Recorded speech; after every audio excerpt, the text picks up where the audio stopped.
Le mercredi 3 août dans Demain nous appartient, les analyses d'Anne-Marie révèlent que quelqu'un lui a administré une forte dose de bêta-bloquant au lieu d'un simple calmant. Cela a tellement ralenti le rythme cardiaque d'Anne-Marie qu'elle a fait un malaise. Furieuse, Victoire essaie de savoir qui s'est occupé de sa grand-mère et apprend par Nord et Nicolas qu'ils n'ont rien fait, ce qui ne laisse qu'une seule personne au planning qui aurait pu se tromper dans les médicaments, Cédric. Tracassée, Victoire en parle à Samuel qui laisse entendre qu'il pense Paul innocent, et que le coupable qui a essayé de le tuer pourrait s'en être pris à Anne-Marie. Victoire lui fait savoir qu'il n'a pas à se mêler des histoires de sa grand-mère et qu'il ferait mieux de sortir du déni. Plus tard, Nord laisse un message à Cédric pour le prévenir que Marianne le cherchait. Entendant l'appel, Nicolas s'empresse d'aller le rapporter à Victoire, créant une sale ambiance entre les deux infirmiers.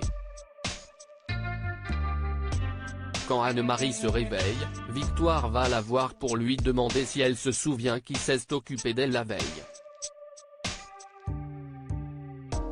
Quand la médecin lui montre une photo de Cédric, Anne-Marie confirme que c'est lui qui l'a prise en charge.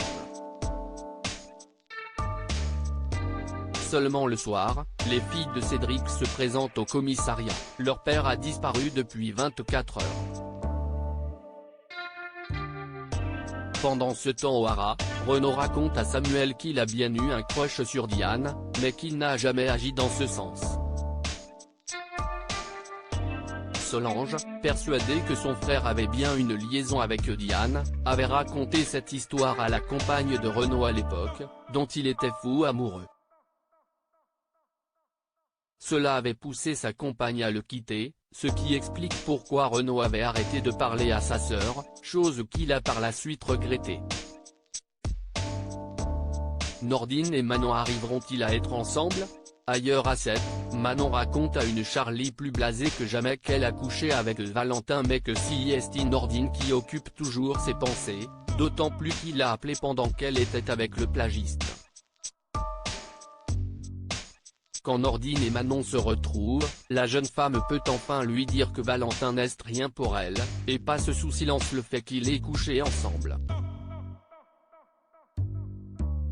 Nordine lui dit à son tour qu'il va parler à Sophie, qu'il a très mal géré cette histoire et qu'au lieu de faire le mec, il aurait dû directement lui dire qu'elle lui plaisait. Seulement quand il arrive au commissariat, Nordine entend Aurore raconter à Roxane qu'elle a surpris un mec sortant de la chambre de Manon. Nordine en parle donc à Manon en lui demandant pourquoi elle ne lui avait rien dit. Furieuse, Manon rétorque qu'elle n'a pas de compte à lui rendre et qu'elle s'en fiche de Valentin, mais Nordine ne pense qu'à sa propre peine, ce qui pousse Manon à s'en aller. Le policier retrouve sa confidente et parle à Roxane de la conversation qu'il a eue avec Manon, ce qui permet à Roxane de le remettre sur le droit chemin. De son côté, Manon se fait consoler par sa mère en prétextant que c'est à cause de Valentin qu'elle pleure. Enfin le ton continue de monter entre Camille et Dorian qui ont du mal à se comprendre. Mis à l'écart, Dorian se confie à sa mère qui essaie de lui faire voir les choses du point de vue de Camille, qui essaie sûrement juste d'oublier le traumatisme qu'elle a vécu avec Stanislas et sa mère. Les deux ados ont les mêmes discussions qui tournent en rond et la journée se termine, après une nouvelle soirée, par les excuses de Camille et un Dorian qui ne sait plus quoi penser.